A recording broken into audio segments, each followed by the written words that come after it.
Essa conta aí é tua, hein? Tu tava aqui há muito mais tempo do que eu, pô. Ah, empurrar a conta pros outros. Não é o Rosa, esse que é estátua hoje em dia? Ele, junto com o Cartola, o Ismael Silva, outros bambas do Estácio, Ari Barroso, fizeram uma revolução no samba na década de 1930. Fizeram do samba a música do Brasil. E pro samba ficar bom, tem que ter cavaquinho. É ele que junta os pedaços do samba, que junta a batucada com a harmonia, com a voz, que faz o meio de campo, que não pode faltar pro samba ficar bom. É por isso que samba sem cavaquinho não vai pra frente.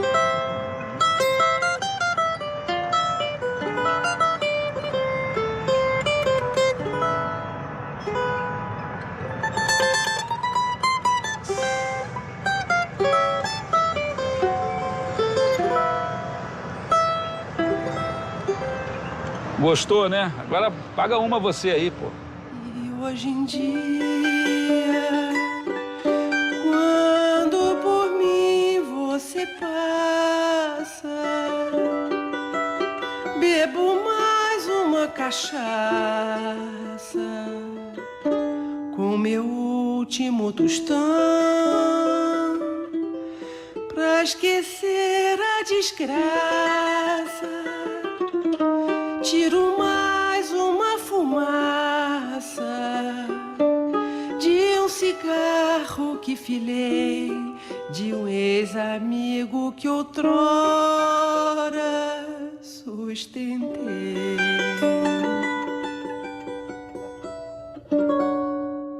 Vamos aqui traçar um paralelo entre os dois maiores e menores produtos de exportação de Portugal, Carmen Miranda e o cavaquinho, né? É verdade, a Carmen bem maior que o cavaquinho, mas não muito maior, né? Ela tinha 1,52 m, né? É. Algumas correntes dizem 1,51 m, na verdade. Agora, o que ela fez pela cultura brasileira e pela música popular brasileira não pode ser medido, não há medida, né, que faça justiça ao que nós devemos a ela.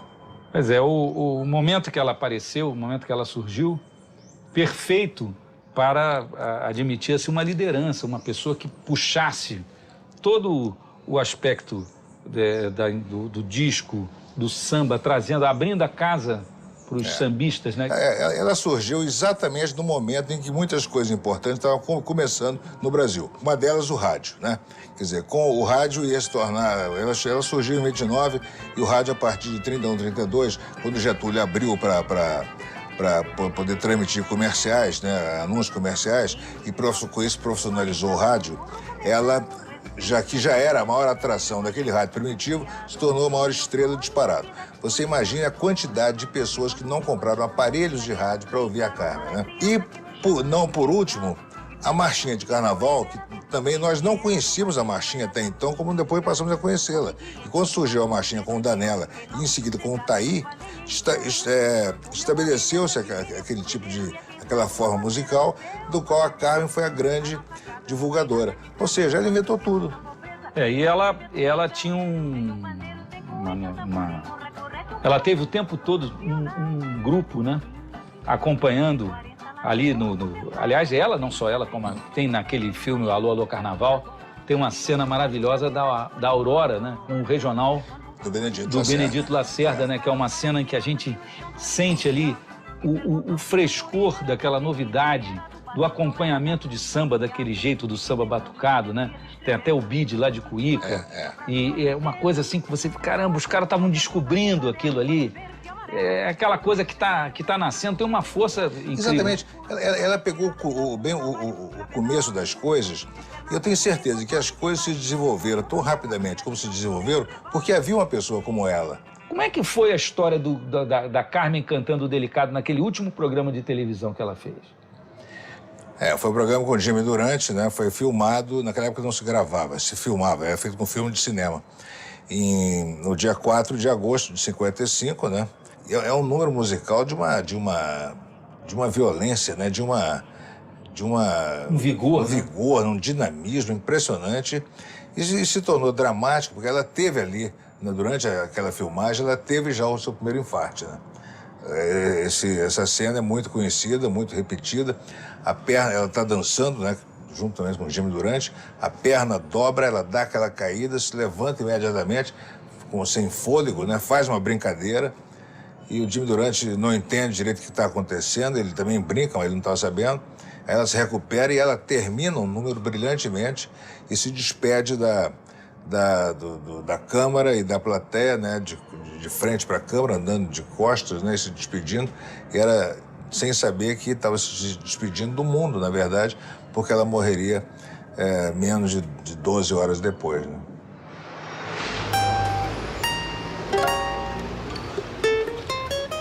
Mauro, por que o samba de Oswaldo Cruz, o samba da Portela, ficou assim diferente, com um estilo tão próprio e tão diferente do samba da Mangueira, do Salgueiro, do Estácio? Como é que aconteceu isso? O porquê eu não posso precisar, mas a opinião que eu tenho é o seguinte, é que alguns compositores, né, que tinham uma melodia própria, que nem o do Manassé, eles não saíam muito de Oswaldo Cruz, não. Eles ficavam fazendo os samba deles por aqui, então não tinha muito contato com outro compositor. Inclusive, as pessoas falavam que vocês precisam descer mais para mostrar a obra. Descer e ir lá para o centro. E ir para a cidade, Alguns ali tiveram samba gravado, como Alvaiade. Alvaiade foi o primeiro a gravar daqui. Pois é. Né? O Alvaiade foi o primeiro que gravou. Mas você vê que a linha do Alvaiade era a linha mais diferente das pessoas daqui. O Alvaiade era mais a linha do Ataúfo. Banco de réu, sento no banco de réu e aguarda a sentença. Hoje, até hoje, ninguém descobriu minha crença. Ele tinha o Alvaiade, ele gostava muito de fazer as músicas em tom menor, né? Fazer não, acho que já a música quando saía nascia, né? já nascia assim. Mas o Manasseia, que compositor importantíssimo, né, da história da Portela, de sambas enredos e tal, e ele tocava um cavaquinho totalmente diferente daquilo que a gente está acostumado a pensar em termos de samba. Como é que era o... O Manassé era mais ou menos assim, que eu fazia muita fila com nós. Meu carro de boi atolou no lamaçal. Meu carro de boi ficou no lamaçal. Era meio assim, calangueado. Era né? meio machichado, meio calangueado. Mas engraçado, não cortando o que você vai falar, eu era pequeno, mas me lembro do negócio do samba enredo, que o compositor chegava, o cara ouvia o samba dele e falava, não vou nem fazer samba, ou então, não vou tirar o meu. Tinha essa dignidade. Manassé era um perigo com aquela linhazinha dele, né? Se você ainda não viu a riqueza do nosso Brasil, Brasil já não és mais aquele Brasil que o tempo levou, Brasil antigo de escravos, Senhor, Senhor. Antigamente o sofrimento era demais,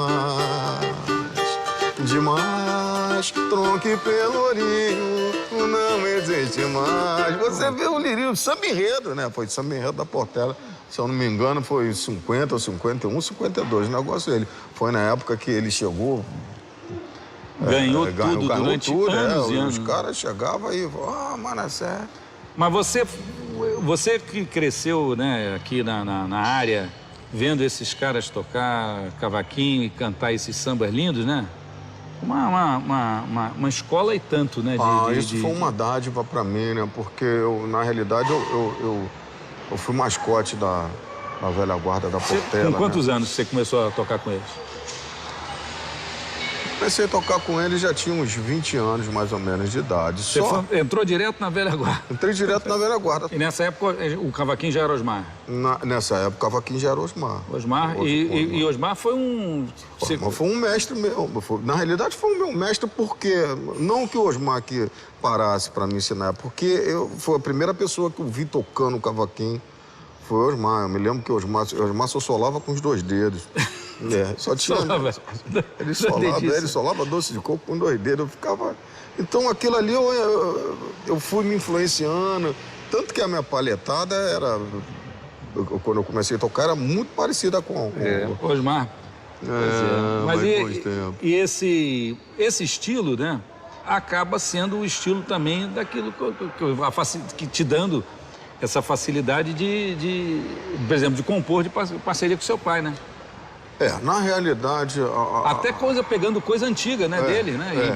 E completando coisa justamente, que tava... Tem um samba agora que o Zeca vai gravar, o nome do samba é Dolores, e esse samba, muito antigo, mas muito antigo mesmo, tinha só a primeira parte. Eu encontrei essa fita no samba, a primeira parte de Dolores, que eu botei a segunda parte. Dolores, a sua vida sempre foi risos e flores. O teu semblante nunca transmitiu rancores. Te conheci alegremente a cantar. Já existem rumores que te encontraram por aí nos corredores, se lamentando, reclamando de sabores, de um amor que te iludiu, te fez chorar. Não chore, não. Sei que é muito triste a desilusão em meu olhar. Tens um ombro amigo pra te consolar. Eu também me apaixonei, chorei, sofri, mas com muita fé em Deus, rezei, pedi. Hoje tenho meu jardim em flor e um grande amor. Lindo Dolores. samba, lindo samba. Quanto mais simples você for, mais objetivo. Simples dentro desse estilo. Dentro desse estilo, dessa coisa, dessa marca. Isso aí, é o que vai agradar a eles. Se você fizer uma análise das letras... Do samba de Oswaldo Cruz. Do samba de Oswaldo Cruz, tem como, eu digo, como característica, a simplicidade, mas uma simplicidade com um teor poético muito grande e uma melodia com uma força muito grande. Muita gente me pergunta se aquela batida do cavaquinho do Paulinho da Viola, se ele pegou ouvindo aqui ou se ele inventou aquilo. Não, eu acho que não, porque o Paulinho ainda chegou aqui, menino, né? Quando o Paulinho chegou aqui, ele chegou com aquela primeira do recado, que o Casquinha botou, mas ele já chegou já com aquela levadinha dele já. Leva o recado a quem me deu tanto desamor. Diz que eu vivo bem melhor assim e que no passado eu fui um sofredor. Agora já não sou. O que passou, passou. Paulinho, quando você foi lá na Portela, no começo desse contato lá, do recado, você não tocava cavaquinho lá? Não, eu tocava violão. Você tocava violão? Violão, porque tinha outros que tocavam cavaquinho lá. Né? Você pegou lá... Eu tocava violão. E era um sofrimento, porque não era nada eletrificado, nem nada, então eu tocava violão acústico mesmo, ao lado do cantor da escola. Sim. Era muito duro. Mas eu tocava assim. Mas o cantor tinha que escutar o tom, né? Aquela coisa mais antiga. Essa palhetada que você toca, que é muito característica, inclusive, por exemplo, alunos pedem para ensinar, muito comum. Professor, como é que é aquela palhetada do Paulinho da Viola? Aí eu mostro lá, você palheta as cordas de cima para baixo, as cordas de baixo para cima e faz o ritmo dialogando com isso, né? É claro que, no caso, a minha, como deve acontecer com outros músicos também e cantores, ela é submetida um pouco à minha maneira de cantar também. Sim. Alguns sambas são muito mais simples, a harmonia mais simples e tudo. Você consegue, né, cantar e dividir de uma maneira e fazer uma palhetada que sustenta esse associado ao ritmista, aos outros músicos e tudo. Você faz a sua palhetada. A minha palhetada é quase que como um complemento. Se eu tenho que me acompanhar, eu crio uma estrutura que fique clara que que ela está em cima de uma estrutura binária e que eu vou cantar um samba, né? Por exemplo. Né?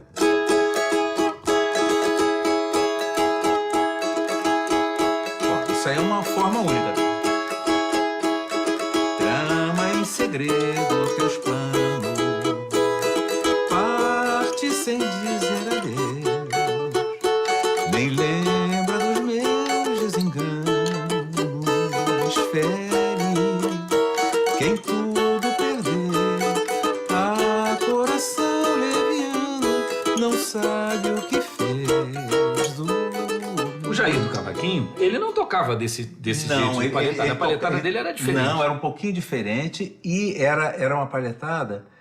eu não sei também reproduzir a palhetada dele.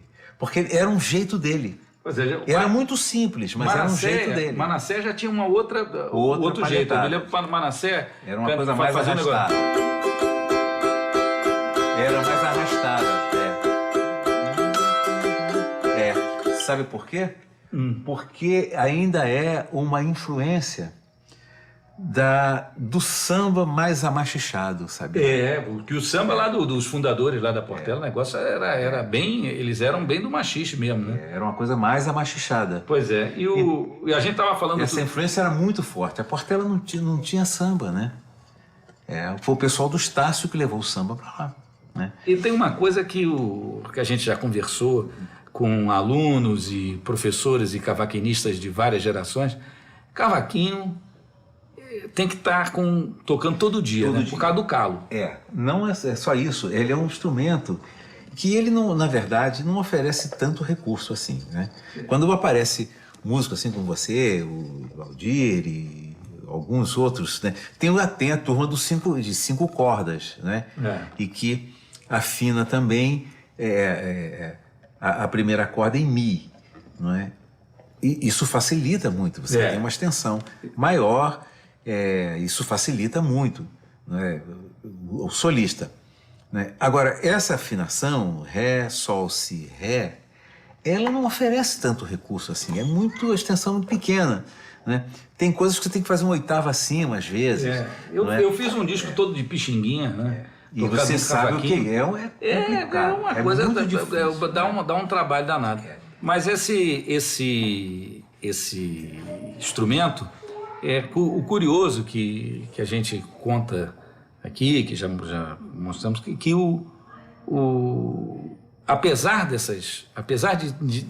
ser difícil, talvez seja isso mesmo que... exerce esse fascínio. Esse fascínio, né? Isso se deve muito ao Valdir. Muito. Muito.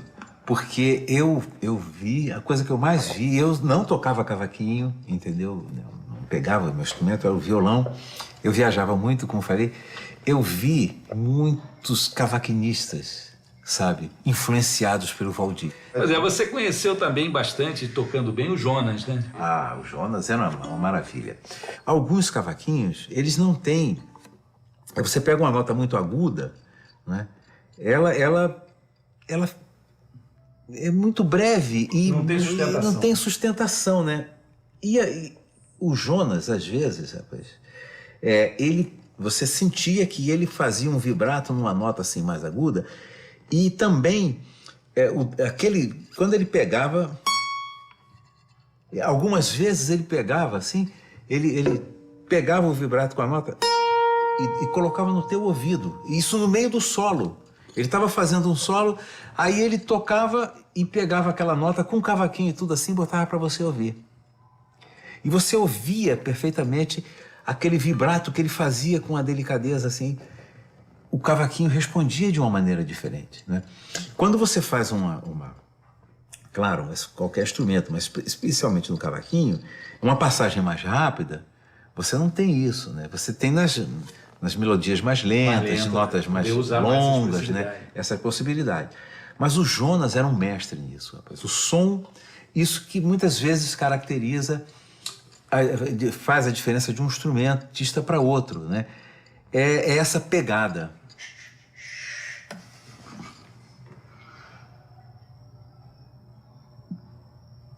Ô Zé da Lua, é o seguinte, nós estamos gravando. Você tem que fazer silêncio. Tá bom. Então tá combinado. Tá combinado? Senão a gente vai ter que suspender a gravação.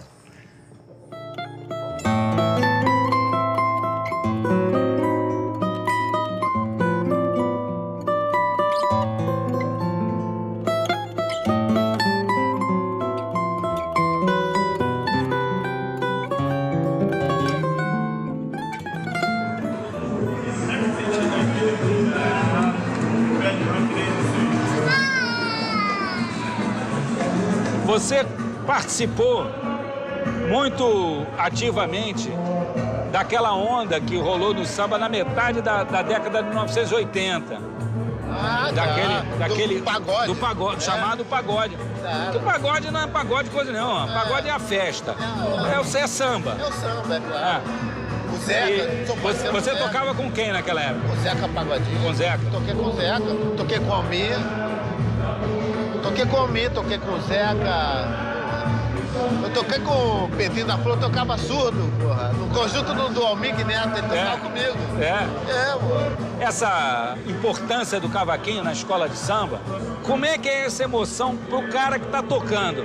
Porque as pessoas que escutam ficam arrepiadas e dá aquela coisa, dá aquela onda dentro da escola, que vai começar o samba enredo e tal, negócio. Mas como é que é pro cara que tá tocando? É uma responsabilidade, né, de você... Porque a escola de samba ela vai se armando, é um trabalho de todo um ano e naquele momento o cavaquinho que dá, ele é um instrumento melódico e de ritmo. Ele que vai dar o tom para a escola cantar. Então você fica numa responsabilidade muito grande, né? E também tem briga ali. O puxador quer que seja mais lento, o diretor de harmonia quer que seja mais rápido. Isso aí você sabe. Também tem... É um jogo de ego muito grande. Aí aquela pitação. Mas quando começa, não tem jeito. É igual a trança. Quando começa, tem que ser até o fim, né? Preferência acelerando no final, né? Brasil, tira a flecha do peito do meu padroeiro, e São Sebastião do Rio de Janeiro ainda pode se salvar. Que a cidade está mudada, manda luz ao nosso baixada, fala ligando o coração. Você tem uma característica muito própria, assim como outros, né, que vieram antes. O Mané do Cavaco, o Alceu, o Mauro Diniz.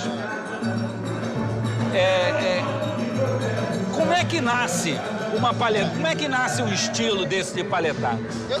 Eu honestamente, eu sempre falo que nós temos 3 correntes de levadas de cavaquinho. Você tem o Carlinho do Cavaco, do nosso Carlinho, samba. nosso samba. O Manel do Cavaco, que era uma palhetada mais calangueada. E o Canhoto, que era a pessoa que era aquele samba-canção mais lento, que era aquela levada mais de choro, né? Então a gente, sempre dentro dessas 3 correntes, você tem uma... Claro que depois veio o Almir com aquela levada de banjo, né? Mas foi um banjo, mas que... Mas, por exemplo, o Carlinho do Cavaco era mais uma coisa daquele negócio da afinação de bandolim, né? Também, né? Essa afinação de bandolim que dava um som mais grave. E que marcou muito as gravações da Clara Nunes, né? Poxa, que um maravilha. negócio que é super importante ali. Aquele seco, né? Ele tinha o sustain, né? Engraçado. O lance do cavaquinho dele era o sustain. Ele não andava batida muito seguida. Mas e o seu estilo? Como é que você foi? Aí, por exemplo, o Carlinhos, eu era tão apaixonado por ele mas a minha afinação é diferente. Aí eu adaptei os acordes, que são assim, imitando assim a afinação dele. No samba lento, no samba enredo, fica muito bem, né? Ele fez uma marca que é inconfundível, muito legal.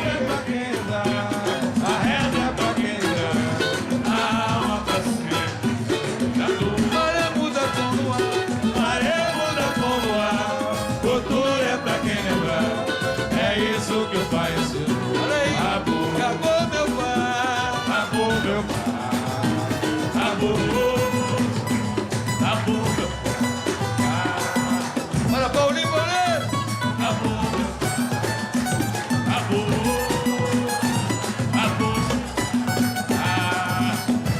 meu pai, acabou meu pai. Mas o cavaquinho, entendeu? Eu acho que o cavaquinho é tão legal porque você vê aí o Robinho, você vê o Júnior Batista, o Ronaldinho, tudo com cavaquinho, é um instrumento que qualquer lugar, né? A gente faz aquela bagunça. Foi por isso que trouxeram pra cá, né? Ah, é. Porque, pô, era fácil de levar, de carregar, de fazer negócio. Foi por isso que trouxeram pra cá. Levaram pro Havaí, levaram lá pra Indonésia, pra Goa, lá na Índia, levaram pra África, levaram por lugares todos. Então, o interessante é que a gente está descobrindo com essa conversa, procurando o cavaquinho aqui, procurando ali e tal, a gente está vendo que as pessoas que tocam cavaquinho pensam muito parecido sobre as suas referências, sobre as pessoas que foram importantes. Eu não vou te enganar. O castigo que eu vou te dar é um castigo que eu vou te dar é um castigo. Eu te mato. O desprezo é uma arma perigosa. É pior do que uma seta venenosa. O desprezo para quem sabe sentir. Muitas vezes faz chorar, outras vezes faz sofrer. Você me abandonou. Oh, eu não vou chorar. Mas em ti, não vou te ferir, eu não vou te envenenar. O castigo que eu vou te dar é um desprezo. Olha, isso aqui foi uma coisa muito interessante. Quando eu fiz 50 anos, fui à missa e tal. Minha irmã com um vizinho aqui, a minha outra vizinha ali, a Elke, e o Russo, armaram uma feijoada. Só que não foi feijão preto, foi feijão de cor. Aí fui pra missa e o pessoal na esquina, todo lugar tem um botequim, né? Aí na esquina da igreja tinha um botequim. Aí Cristina Buarque, um pessoal me segurando lá para dar tempo de armarem aqui o feijão. Quando eu cheguei aqui, estava tudo armado, pegado na portela. Aí fizeram aquele, fez uma roda de samba redondinha, que aqui a roda de samba era redondinha, né? Muito bom mesmo. Aí dali virou uma tradição. Aí teve o aniversário do Ceroli, ele passou a fazer aqui também a comida. Aí era, um dia era galinha com macarrão, outro dia era rabada, mocotó, tripalombeira, enfim. E no lançamento do Tudo Azul, aí nós fizemos uma feijoada também pro lançamento do disco. E assim ficou. O famoso cafofo da Surica. Quando amanhece, o céu resplandece, com os raios do sol a brilhar, os passarinhos começam a cantar, anunciando a manhã brasileira, gorjeando sobre as altas palmeiras. Todos cantam com alegria, como é tão lindo interromper o dia. Por favor, seu Gonçalo, o senhor tem algum romance de cordel sobre fado? Ô, rapaz, eu catanho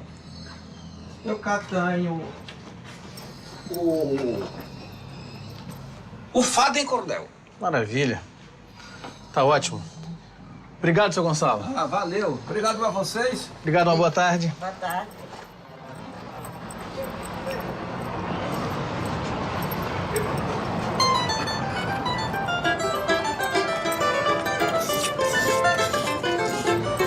Meu amigo, uma informação, por favor.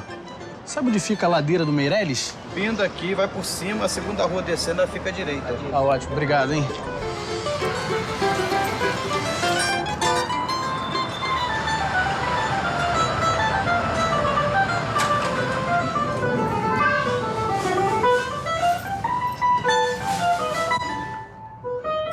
Dá licença.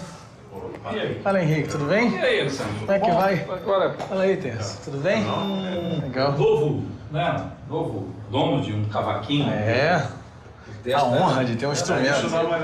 Mas, ô Terço, me diz uma coisa. Você, depois de fazer muitos cavaquinhos, muitos violões, qual é a pior encrenca? O que é pior para fazer? Eu gosto mais de fazer cavaquinho. É? Eu acho...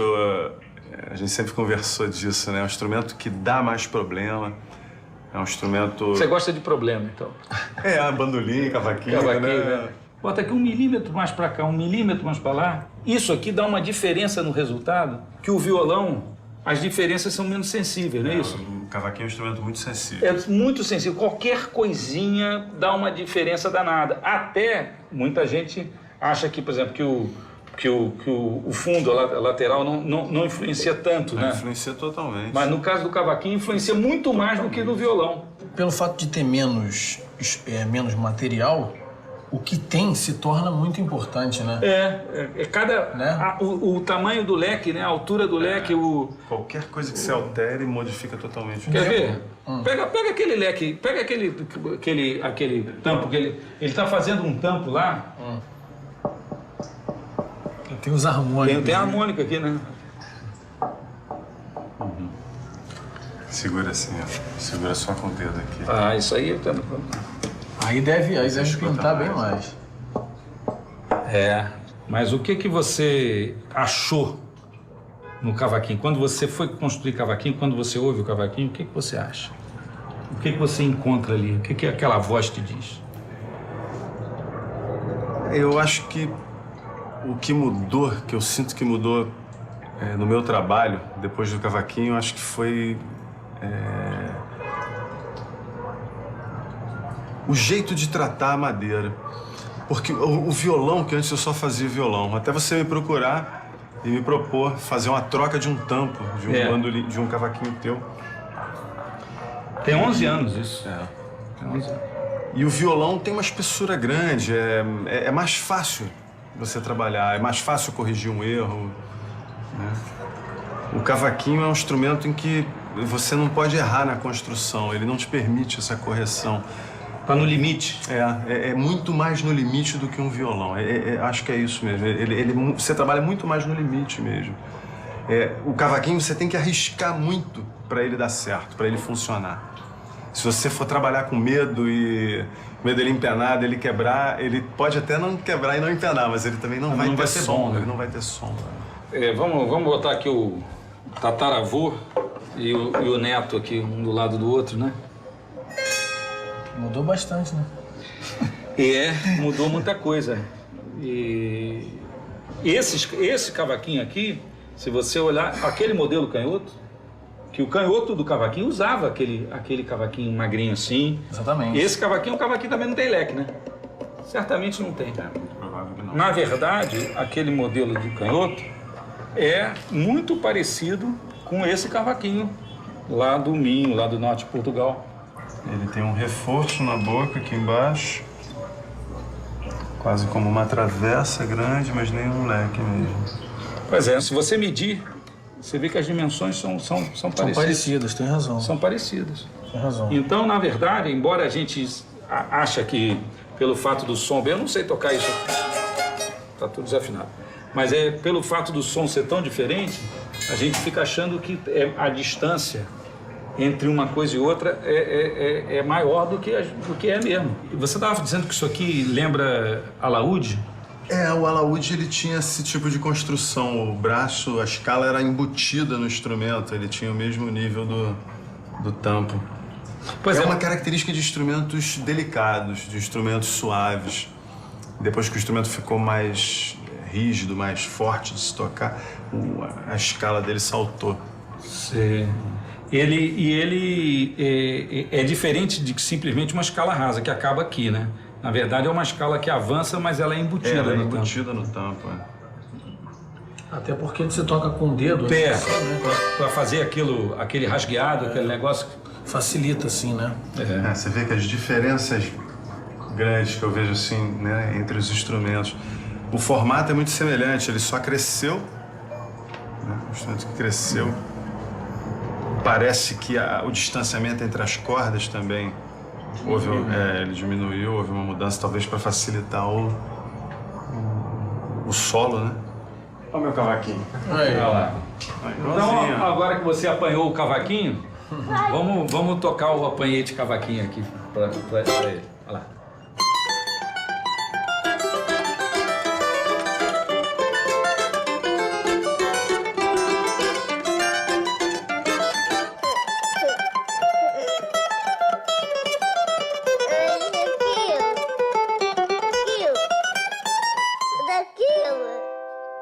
É o cavaquinho. O Nazaré tinha um filho da idade dele, assim, que ele chamava de cavaquinho, que tinha uma voz aguda.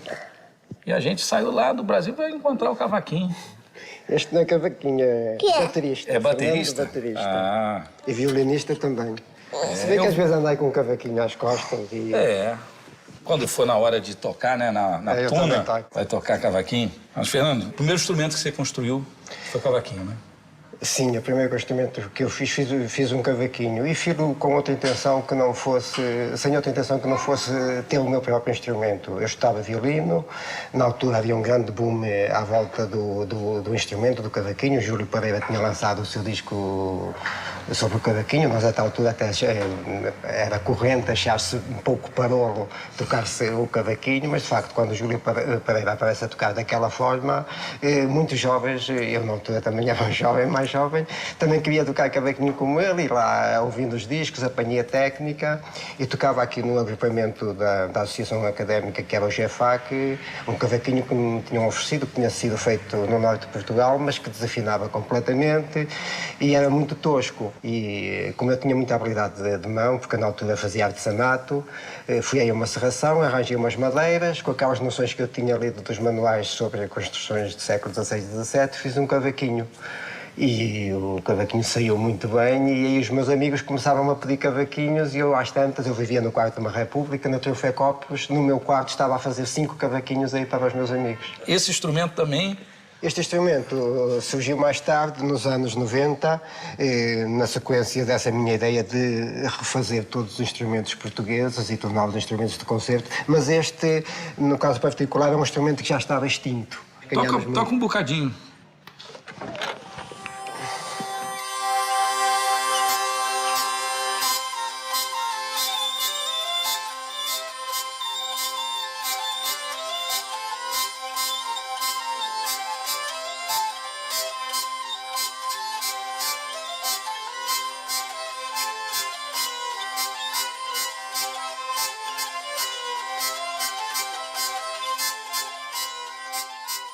A sanfona desapareceu completamente em Portugal durante o século XIX. Nos últimos anos de vida era tocada nas feiras por cegos e pedintes, instrumento ao sol e à chuva, desafinado. É um instrumento que tinha assim um som rofenho, que as pessoas apelidavam tudo o que soasse mal.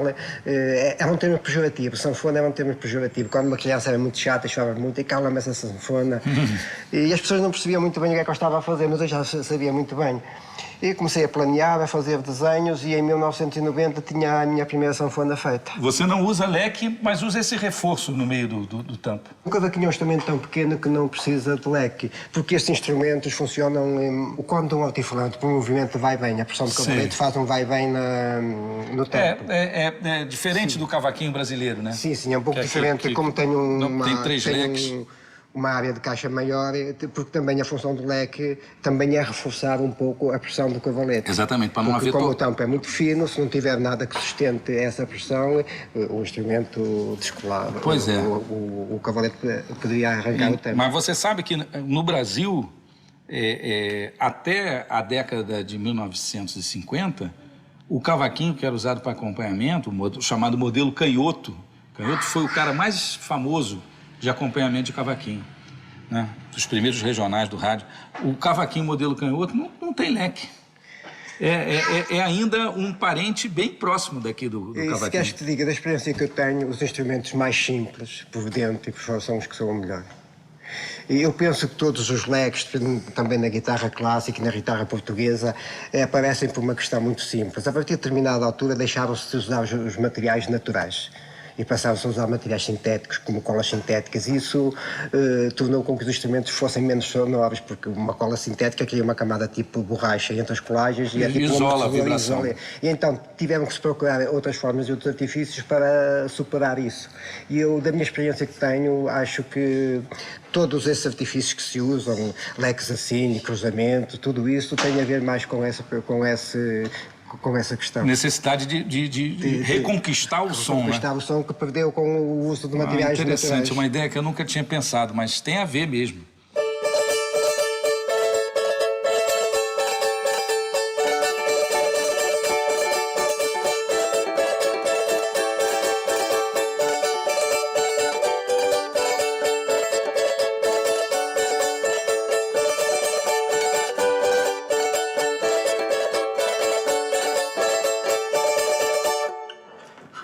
ter aí quem toque.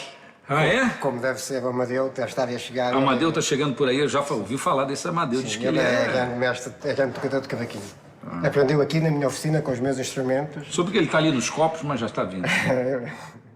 Fernando disse que ia chegar aqui um cara que toca coisas diferentes que ninguém toca no cavaquinho, que faz uns efeitos. Eu sou muito interessado nisso porque eu também batalho lá no Brasil há muitos anos assim para se experimentar coisa. Gravei concerto de Vivaldi, música do Piazzolla, fazendo coisas no cavaquinho. Então, queria que o Amadeu Magalhães mostrasse aqui pra gente que é essas coisas aí que assombram o pessoal aqui de Coimbra. Como é que é?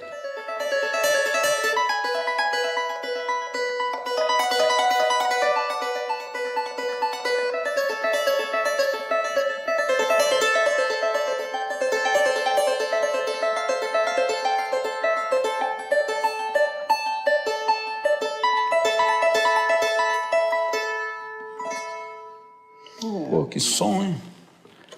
Fininho, pequenininho, assim. Mas... caixinha de música. Uma caixinha de música mesmo. Como é que foi essa história o polegar, que era o tempo forte, aí ouviram, acharam que não era, que era ao contrário, acabou mudando a técnica.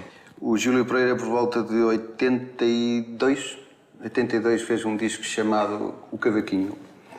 Basicamente, era um disco de cavaquinho português, rasgado, tocado em rasgado. E esse rasgado consistia numa técnica muito própria dele, que ele aprendeu com o pessoal minhoto, que era usada basicamente para tocar de pé. Antigamente, os tocadores, quando iam para as feiras, para as festas, tocavam o cavaquinho de pé.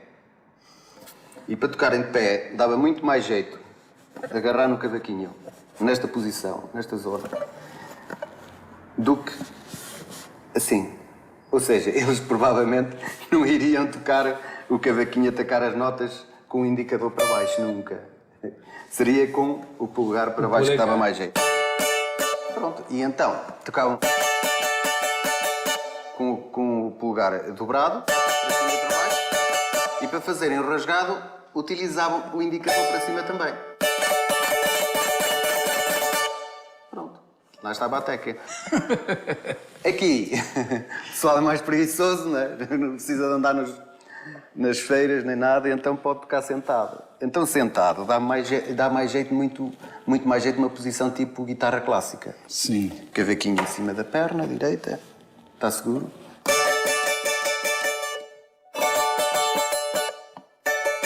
Ok, era preciso meter mais uma nota. A nota seria, só podia ser, jogar para cima. Ficou o timbre ligeiramente diferente, mas a função é a mesma. Essa invenção foi uma descoberta ao acaso, né? Sim, chamo eu a maneira de Coimbra. Agora existe essa escola aqui e tem uma rapaziada tocando. Aí você tem alunos aqui? Tem vários alunos e tocam todos bem, geralmente. Tocar rasgado não é assim tão difícil. É uma técnica básica. É como se fosse uma palheta para cima e para baixo. Agora, quando começam a usar os dedilhados, que são mais dedos, começa a ser complicado.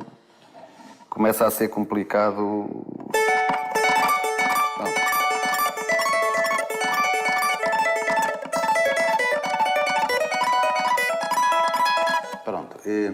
São muitos dedos a mexer, muitos músculos a funcionar, muitas mudanças de corda e é mais difícil, não é? Pois é, lá no Brasil a gente tem o correspondente a essa coisa do rasgueado, é o acompanhamento do samba, né? Uhum. Todo cara quer tocar cavaquinho e quer fazer aquele acompanhamento do samba. Aquilo é que é o básico, né? Pois. Com o qual ele vai arrumar trabalho, vai tocar no conjunto, básica, vai ter a função básica. E eu fico lá espetando o pessoal para botar, né? Para tocar alguma coisa diferente. Então agora vai sair em breve uma coleção de 12 estudos para cavaquinho. Uhum. Eu vou tocar um estudo aqui, é um estudo de arpejo, que tem 26 variedades de arpejo com a palheta no mesmo estudo.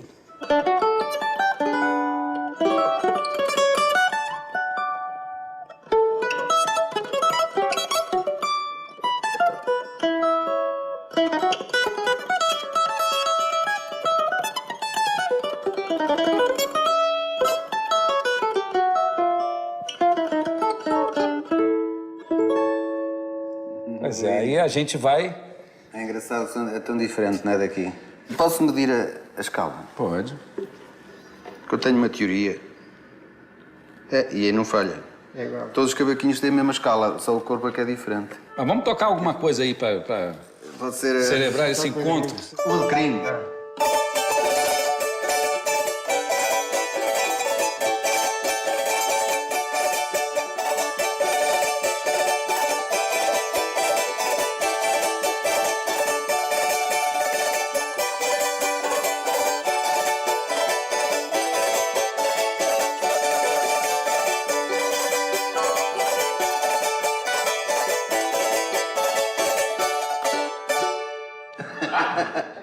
Mas para o norte de Portugal, a concertina acabou roubando muito o espaço do cavaquinho, né? Dessa coisa de tocar na rua, de tocar desfilando, não tem uma história dessa? Sim. A função do cavaquinho era essencialmente a função solista. Até havia um ditado antigamente que se dizia que onde vai a viola, vai o cavaquinho. Ou seja, a braguesa acompanhava e o cavaquinho tinha de ir sempre atrás, que era para fazer a parte solista. Entretanto, começaram a aparecer os acordeões e as concertinas e o cavaquinho recuou um bocadinho e começou a ter mais uma função rítmica e harmónica no acompanhamento das músicas. Se bem que é um instrumento solista. Mas você toca concertina também? Também dá um bocadinho. É? Mas disseram que não é um bocadinho, não.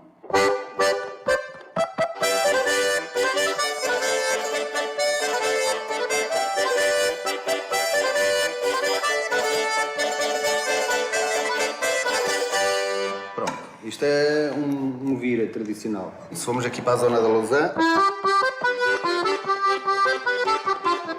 Lausanne não. Figueira.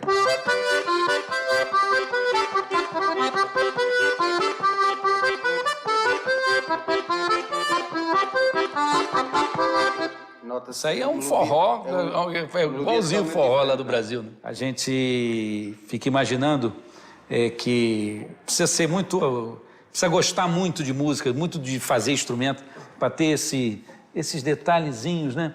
Eu perguntei até para ele se na sanfona, né? Nós tínhamos um grupo que se chama Rialejo e tocávamos no início concertos, os concertos eram todos acústicos, em capelas, igrejas, e nós tínhamos que ter instrumentos que soassem bem e fossem esteticamente bonitos com a nossa performance. Para combinar com vocês, inclusive, né? Se a gente fazer sucesso aqui, com as... aqui parecem primas, não é? É uma família. Mas é da mesma família mesmo.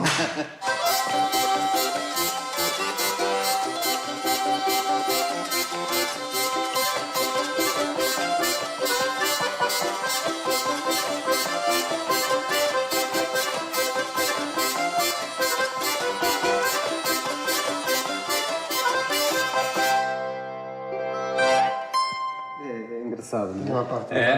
Duas sanfonas, a brasileira e a portuguesa. Pois é, e um cavaquinho se metendo no meio. Há sempre espaço. E é sempre assim a descer? Um cavaquinho, cabecinha pequenina, no formato de um oitinho, boquinha redondinha.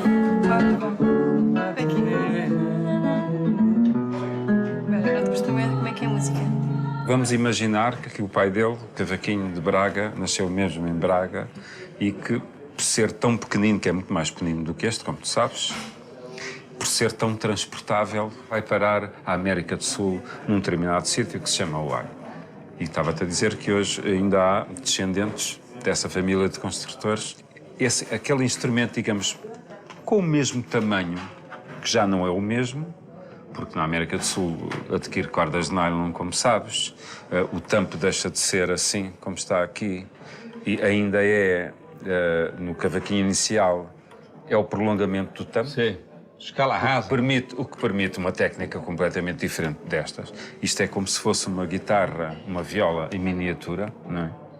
E, portanto, permite a técnica do ponteado, mas afasta-se da técnica inicial, original, que é a técnica do rasgado, que essa sim é curiosa e é interessante em qualquer sítio do mundo, porque é uma técnica, como tu sabes, permite fazer ritmo, melodia e harmonia em simultâneo. E é curioso, estava eu a dizer que quando chega ao Hawaii, de facto aí tem uma propaganda pelo mundo inteiro espantosa. Dás-te conta que este instrumento, que sendo nosso, na realidade é conhecido no mundo inteiro, mas não é conhecido como o nosso, como o verdadeiro cavaquinho. Isto tudo para te explicar que a história do cavaquinho acaba por ser contada mais pelos filhos do nosso cavaquinho do que propriamente por ele. Como é que foi que deu um estalo na sua cabeça para fazer um disco sobre cavaquinho naquele momento? Para tu teres uma pequena ideia, eu era músico de rock, tinha 20 anos, em 74.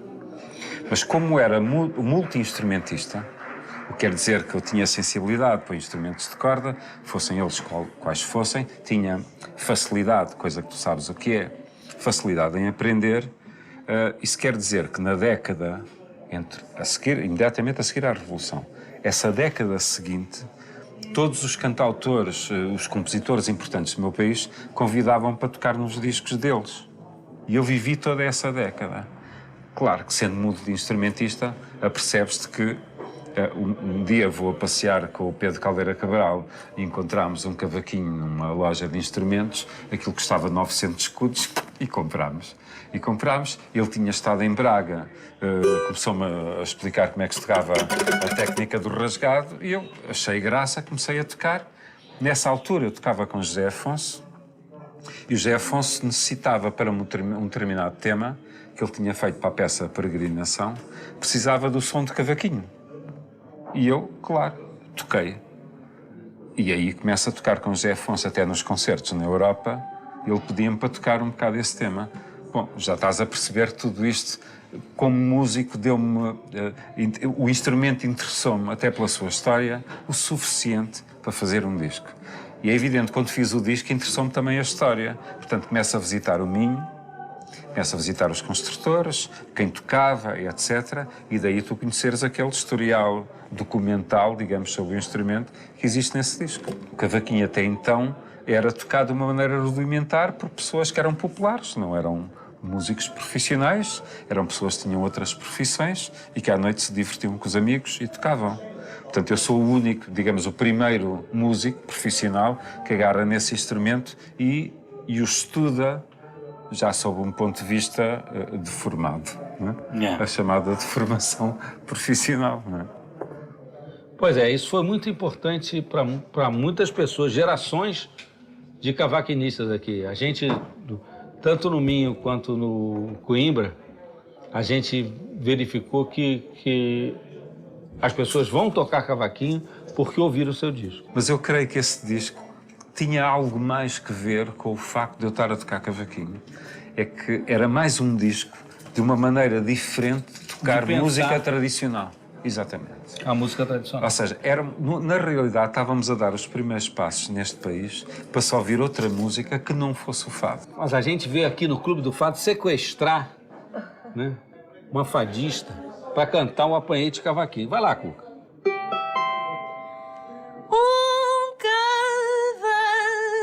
Cabecinha pequenina no formato de um oitinho, de boquinha redondinha, de pescoço compridinho, orelhinha, cravelhinha, de madeira, o terninho, gravatinha, de cordinha, falou.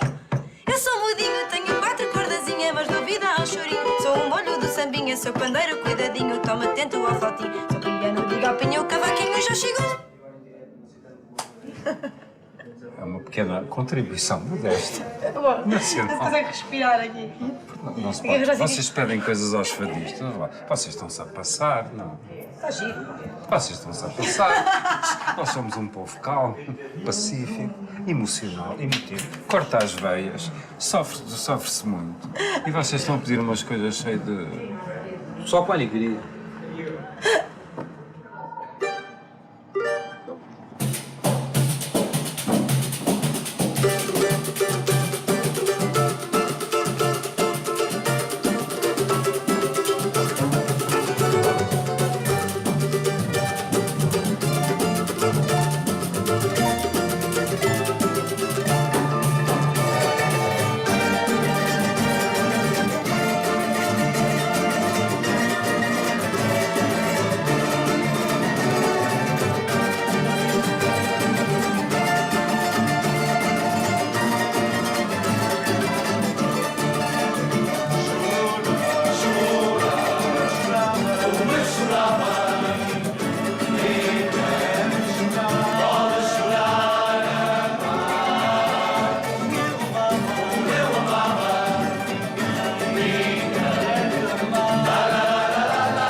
rua é essa mesmo. Estou achando isso estranho. Cavaquinho por aqui, eu, hein? Número 55.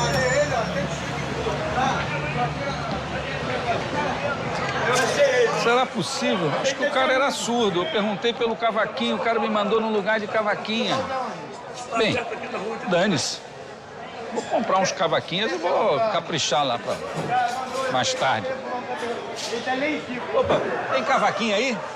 Cavaquinho não tem. Não tem, não? Não tem. Mas aí, ó, o amigo Mário ali tem. É, o Mário? Agora, nessa época do ano, o governo brasileiro deixa ele na época da procriação, não pode ser pescado agora. Ah, agora eles estão só namorando. Agora só Os cavaquinhos estão namorando, que beleza, hein? Mas já eu também vou pedir um período desse pra mim também, pra eu ficar em casa só namorando. Vai ser bom. Ver como é que são as coisas. Vim procurar cavaquinho, não tinha.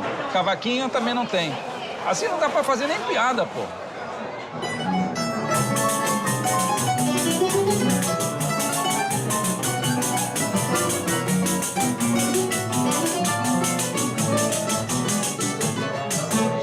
Ah, finalmente encontrei aqui. Apanhei-te, cavaquinho. Estavam os caras aqui e só agora que eu cheguei. Em compensação, vamos tocar junto aí.